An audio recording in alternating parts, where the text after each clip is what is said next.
जय श्री राधे दोस्तों, केपी की वाणी चैनल में आपका स्वागत है। माता रानी का आशीर्वाद पाने हेतु कमेंट में जय माता दी अवश्य लिखे।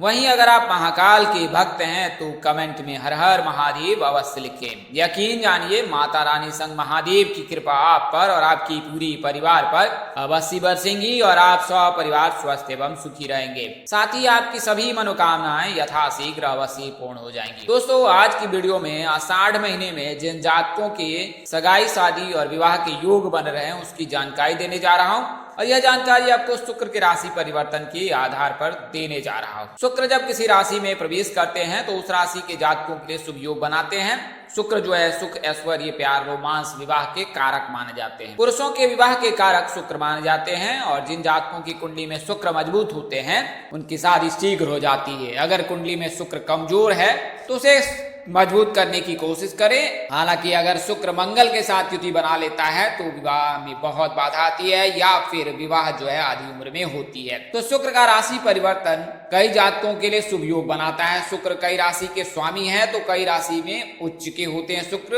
और कई राशि में निम्न के होते हैं। इसके अलावा जिन राशि में भी शुक्र का गोचर होता है उस राशि के जातकों के लिए शुभ योग बनाता है। तो इस वीडियो में आपको शुक्र के राशि परिवर्तन से आषाढ़ महीने में जिन राशि के जातकों के सगाई शादी विवाह के योग बन रहे उसकी जानकारी दूंगा और विवाह जो है उनके जून महीने में होने के प्रबल योग है। वर्तमान समय में विवाह का सीजन प्रारंभ हो चुका है। 6 मई से जो है विवाह मुहूर्त का शंखनाद हुआ है और 30 जून की दिन जो है आखिरी विवाह मुहूर्त है, यानी कि इस सीजन का 30 जून आखिरी विवाह मुहूर्त तिथि है। उसके पश्चात फिर 23 नवंबर की दिन से जो है विवाह मुहूर्त का शंखनाद होगा, क्योंकि उसके पश्चात चतुर्मास लगेगा और चतुर्मास में कोई भी विवाह संबंध के कार्यक्रम नहीं किए जाते हैं। हालांकि पंजाबी समुदाय के लोगों में इस तरह का विधान है कि वे नवरात्रि में शादी विवाह संपन्न करते हैं। तो या तो आपको नवरात्रि तक इंतजार करना पड़ेगा या फिर अगर आप सनातनी हैं, सनातन धर्म के पालन नियमों का पालन करते हैं तो फिर आपको नवंबर तक इंतजार करना पड़ सकता है। तो इस वीडियो में आपको पूरी जानकारी दूंगा। उससे पहले मैं आपको बता दूं कि अगर आप मेरे चैनल पर पहली बार विजिट कर रहे हैं तो चैनल को सब्सक्राइब कर लीजिए। अगर कार्यक्रम पसंद आ रहे हैं तो लाइक कीजिए और अगर कुछ कहना चाहते हैं तो कमेंट कीजिए। आपके आदेशों का पालन किया जाएगा, आपकी सलाह और सुझाव का भी पालन किया जाएगा, परामर्श पर संज्ञान लिया जाएगा और तत्पश्चात आपकी मदद की जाएगी। वहीं आपको बता दें कि अगर आपकी शादी में अड़चने आ रही है, शादी तय होने के बाद टूट जा रही है, शादी में किसी न किसी वजह से व्यवधान है, आपने सभी प्रकार के जो है हथकंडे अपना लिए हैं, ज्योतिष से सलाह ले ली है, निवारण भी करा लिए हैं और उनकी तिथि भी गुजर चुकी है, इसके पश्चात भी आपके योग नहीं बने विवाह के, तो एक बार अपनी कुंडली का विश्लेषण केपी की वाणी से अवश्य करा ले। नंबर हमारा 8521835607 है, 8521835670। इस नंबर पर आप संपर्क कर पूरी जानकारी ज्ञात कर सकते हैं कि आपकी शादी में क्यों देरी हो रही है। और इसके साथ ही आपको केपी की वाणी के माध्यम से आपको विवाह की पूर्ण जानकारी दी जाएगी कि आपकी शादी कब होगी, कहाँ होगी, कैसे होगी, किससे होगी, किस दिशा में होगी, कितनी दूरी पर होगी, किस नाम से होगी, किस राशि से करनी चाहिए, जीवन साथी का रंग रूप स्वरूप स्वभाव और उनका करियर कैसा होगा, आपका करियर कैसा होगा। अगर आप लव मैरिज करना चाहते हैं तो माता पिता की सहमति मिलेगी कि नहीं मिलेगी, ससुराल में घर द्वार कैसा होगा, सास ससुर का स्वभाव कैसा होगा, पति कितना पढ़ा लिखा होगा, पत्नी कितनी पढ़ी लिखी होगी, संतान योग, राजयोग, भाग्य योग, भाव योग। साथ ही आपको कुंडली में किसी प्रकार का कोई दोष लगा है तो उसकी भी जानकारी दी जाएगी और आपको बताया जाएगा कि आपकी शादी किस महीने और किस दिन हो सकती है। इसके लिए मामूली शुल्क दी जाती है। हमारा जो संपर्क नंबर आपको मैंने बता रखा है 8521835607, तो इस नंबर पर संपर्क कर सकते हैं। अगर फोन करने के पश्चात अगर फोन रिसीव नहीं हो रहा है तो फिर आपको थोड़ा इंतजार कर लेना चाहिए या तो फिर आप व्हाट्सएप मैसेज का इंतजार करें, आपको अवश्य रिवर्ट जाएगा, यानी कि आपका रिप्लाई किया जाएगा और आपसे संपर्क करने की पूरी कोशिश की जाएगी। तो या तो आप फोन कर सकते हैं या तो फिर आप व्हाट्सएप कर सकते हैं। फोन करने के बाद जो है आपके प्रबल योग बताए जाएंगे कि किस तरह से बन रहे हैं। दोस्तों, अगर आपको बताना चाहूं कि अगर आपकी शादी तय हो चुकी या तय होने वाली है तो आप कुंडली मिलान अवश्य करा ले। इससे आपको विवाह उपरांत वैवाहिक जीवन की संपूर्ण जानकारी प्राप्त हो जाएगी। आइए अब वीडियो में आगे बढ़ते हैं। आइए उससे पहले मैं आपको कुछ प्राथमिक जानकारी दे देता हूँ कुंडली के बारे में। तो कुंडली में 8 ग्रह हैं, को 2 भागों में बांटा गया है। 4 शुभ ग्रह हैं, 4 अशुभ ग्रह। शुभ ग्रह के रहने पर शीघ्र शादी के योग बनते हैं, वहीं अशुभ ग्रह के रहने पर विवाह में बाधा आती है। मंगल, राहु, केतु और शनि को बाधक माना गया है, तो बुध, शुक्र, रवि, चंद्र को कारक माना गया है। शुक्र जो है लड़कों के विवाह के कारक होते हैं और गुरु लड़कियों के विवाह के कारक होते हैं। तो अगर जीवन साथी के भाव में राहु और शनि हो तो 27 साल की उम्र में शादी के योग बनते हैं। खासकर शनि के रहने पर जो है घर परिवार, जान पहचान या मध्यस्थ व्यक्ति के चलते विवाह में बाधा आती है। अगर 7वें घर में चंद्र हो और मंगल सूर्य की नजर हो, शादी 26 साल की उम्र में होती है। अगर 7वें घर में मंगल हो और शनि की नजर हो तो 30 साल में विवाह के योग बनते हैं। अगर 7वें घर में राहु हो तो 27 वर्ष की उम्र में काफी विघ्न बाधा के बाद शादी संपन्न होती है। अगर 7वें घर में मंगल, राहु, केतु हो तो शादी में काफी देर होती है। अगर 7वें घर में केवल मंगल हो तो 28 वर्ष के पश्चात शादी होती है। अगर 7वें घर में राहु और मंगल दोनों ही हो तो बात पक्की होने के बाद भी टूट जाती है और किसी न किसी वजह से विघ्न बाधा शादी में आती है। 7वें घर में केतु होने पर गुप्त शत्रुओं की वजह से शादी में अड़चने पैदा होती है। अगर 7वें घर में शनि हो तो 30 वर्ष के पश्चात शादी के योग बनते हैं। अगर 7वें घर में शनि मंगल, शनि राहु, मंगल राहु या शनि सूर्य या सूर्य मंगल, सूर्य राहु एक साथ हो तो विवाह में अधिक देर होती है। शुभ ग्रह किसे कहा गया है? तो बुध, गुरु, शुक्र, रवि, चंद्र को शुभ ग्रह कहा गया है। 20 वर्ष की उम्र में शादी के योग उन जातकों के बनते हैं जिनके जीवन साथी के भाव में बुध उपस्थित रहता है।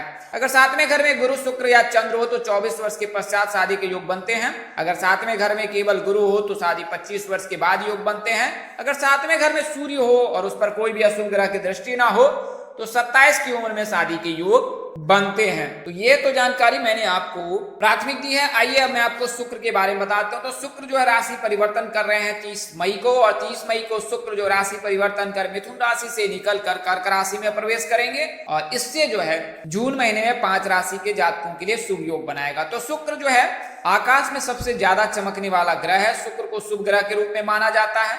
यह प्यार, रोमांस, वैवाहिक सुख, शोहरत, कला और सौंदर्य का कारक होता है। शुक्र विवाह के कारक होते हैं। पुरुषों के विवाह के कारक शुक्र माने जाते हैं। कुंडली में शुक्र वृषभ और तुला राशि का स्वामी माना जाता है और इसकी उच्च राशि जो होती है मीन होती है और नीच राशि कन्या है। ज्योतिष शास्त्र के अनुसार नवग्रहों में बुध और शनि इसके मित्र, सूर्य व चंद्रमा इनके शत्रु माने जाते हैं। 7वें भाव में सूर्य के कमजोर होने से विवाह में बाधा आती है। ऐसे व्यक्ति के 1 से अधिक रिश्ते होते हैं।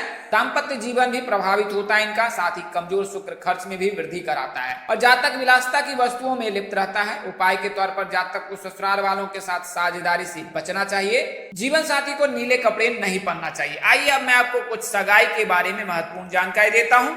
तो सगाई की अंगूठी हमेशा चौथी उंगली में पहना जाता है, जिसे 4 फिंगर भी कहा जाता है। ऐसा कहा जाता है कि इस उंगली की नस सीधे दिल से जुड़ी होती है। अंगूठी पहनने से हाथों की उंगलियों पर एक समान प्रेशर बना रहता है, जिससे उस हिस्से का रक्तचाप दुरुस्त रहता है। महिलाओं और पुरुषों का रक्तचाप सही रहता है। जो पुरुष और महिला अंगूठी धारण करते हैं, ज्यादा गहने पहनने वाले लोगों को बीपी की शिकायत कम रहती है। हालांकि यह शोध का विषय है और मेडिकल साइंस में इस पर अभी तक कई शोध किए गए हैं और कई शोध किए जा रहे हैं और आने वाले समय में इसके निष्कर्ष भी प्राप्त हो जाएंगे कि ऐसा क्यों होता है कि ज्यादा गहने पहनने वाले लोगों की बीपी क्यों सामान्य रहती है या उनको बीपी की शिकायत क्यों नहीं रहती है। तो अगर अंगूठी सोने की हो तो इंसान को खुशी प्रदान करती है। अंगूठी अगर चांदी की हो तो धैर्य प्रदान करती है। अंगूठी अगर मोती की हो तो क्रोध से बचाती है। अंगूठी अगर हीरे की हो तो इंसान को धनी बनाता है। हीरे के कारण नेगेटिव विचार, नकारात्मक ऊर्जा का अंत होता है। हाथ की छोटी उंगली में अंगूठी पहनने से छाती के दर्द और अस्थमा में फायदा मिलता है। तांबे की अंगूठी पहनने से व्यक्ति के पेट जो है या पेट संबंधी बीमारी है उसका समापन होता है। आइए अब कुछ उपाय बताता हूँ। तो शुक्र को बलि बनाने के लिए जो है रंगीन वस्त्र, रेशमी कपड़े, घी, सुगंध, चीनी, खाद्य तेल, चंदन, कपूर आदि का दान करना चाहिए। अपने भोजन का एक हिस्सा गाय को खिलाना चाहिए। शुक्र को मजबूत करने के लिए सुगंध घी और सुगंधित तेल का प्रयोग नहीं करना चाहिए। परफ्यूम का इस्तेमाल कर सकते हैं। नहाने वाले पानी में शुक्र को मजबूत करने के लिए इलायची मिलाकर स्नान करें तो इससे शुक्र मजबूत होता है। लड़कियां जो है हल्दी मिलाकर स्नान करें तो गुरु मजबूत होता है। अनुकूल परिणाम प्राप्त करने के लिए अपने घर में पूजा स्थल पर शुक्र के यंत्र की स्थापना करें।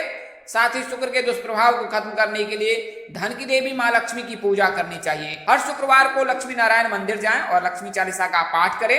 ग्रह नकारात्मक प्रभाव को कम करने के लिए हर दिन शुक्रवार का शुक्र मंत्र अवश्य जाप करें, यानी कि शुक्र मंत्र का जाप आप अवश्य करें। इससे जो विवाह में बाधा आती है वह दूर हो जाएगी। आइए अब मैं आपको उन राशियों की जानकारी दे देता हूं जिनके विवाह के योग बन रहे हैं। पहली राशि मेष राशि है। मेष राशि के जातकों के विवाह के योग बन रहे हैं, क्योंकि वर्तमान समय मेष राशि में गुरु का गोचर हो रखा है और राहु का भी गोचर हो रखा है। और जिन जातकों ने गुरु चंडाल दोष का निवारण करा लिया है उन जातकों के लिए विवाह के प्रबल योग बन रहे हैं। तो अगर आप मेष राशि के जातक हैं, आपकी आयु 22 वर्ष से अधिक हो चुकी है, तो 60 माह में आपके सगाई के योग हैं। अगर आपके पास आपने अभी तक गुरु चंडाल दोष का निवारण नहीं कराया है तो अवश्य निवारण करा ले, इससे विवाह में आ रही बाधा समाप्त हो जाएगी। और मेष राशि के जातक के लिए तो शुभ योग है और वर्तमान समय से लेकर जो है योग जो है वो 1 मई 2024 तक है। तो इस दौरान आपके परिणय सूत्र में बंधने के 100% योग है। दूसरी जो राशि है वो वृषभ राशि है। वृषभ राशि में शुक्र, यानी कि वृषभ राशि के जो राशि स्वामी है वो शुक्र है और शुक्र के राशि स्वामी होने के चलते शुक्र का जब राशि परिवर्तन होगा कर्क राशि में तो वृषभ राशि के जातकों के लिए भी शुभ योग बनाएगा, क्योंकि उनकी राशि स्वामी स्वयं ही शुक्र है।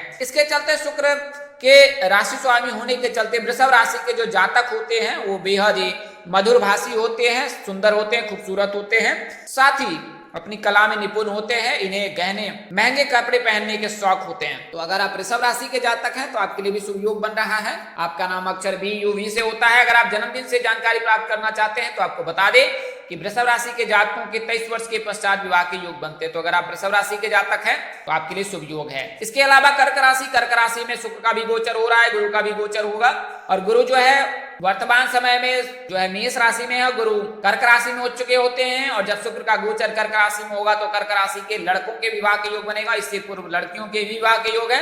तो कुल मिलाकर के जून का जो महीना है वो कर्क राशि के जातकों के लिए बेहद शुभ रहने वाला है, क्योंकि इस महीने में आप परिणय सूत्र में अवश्य बन जाएंगे। 100% आप परिणय सूत्र में बन जाएंगे अगर आप कर्क राशि के जातक हैं तो कर्क राशि के जातकों के विवाह के प्रबल योग बन रहे हैं और जून महीने में आप अवश्य ही परिणय सूत्र में बंध जाएंगे। इसके अलावा अगली जो राशि है वो तुला राशि है। तो तुला राशि के जातकों के लिए भी शुभ योग बन रहा है, क्योंकि तुला राशि के जो राशि स्वामी है वो स्वयं शुक्र है और वर्तमान समय में गुरु जो है तुला राशि के सप्तम भाव यानी जीवन साथी के भाव में विराजमान है। इसके चलते तुला राशि के जातकों के लिए भी शुभ योग बन रहा है और जून के महीने में आपके परिणय सूत्र में बंधने के 100% योग है। तो तुला राशि के जातकों का नाम अक्षर R से शुरू होता है। जन्मदिन से 20वें वर्ष से विवाह के योग बनते हैं और 28 वर्ष से लेकर 32 वर्ष के मध्य जो 100% योग रहते हैं। तो ऐसे जातक जिनकी आयु 28 वर्ष से 32 वर्ष के मध्य है, तुला राशि के जातक हैं, तो वे परिणय सूत्र में बंध सकते हैं। अगली और अंतिम जो राशि है वो मीन राशि है। मीन राशि के जातकों के लिए भी विवाह के योग बन रहे हैं, क्योंकि मीन राशि में शुक्र उच्च होते हैं। इसके लिए शुक्र के उच्च रहने के चलते मीन राशि के जातक जो है तो थोड़े से मनचले होते हैं,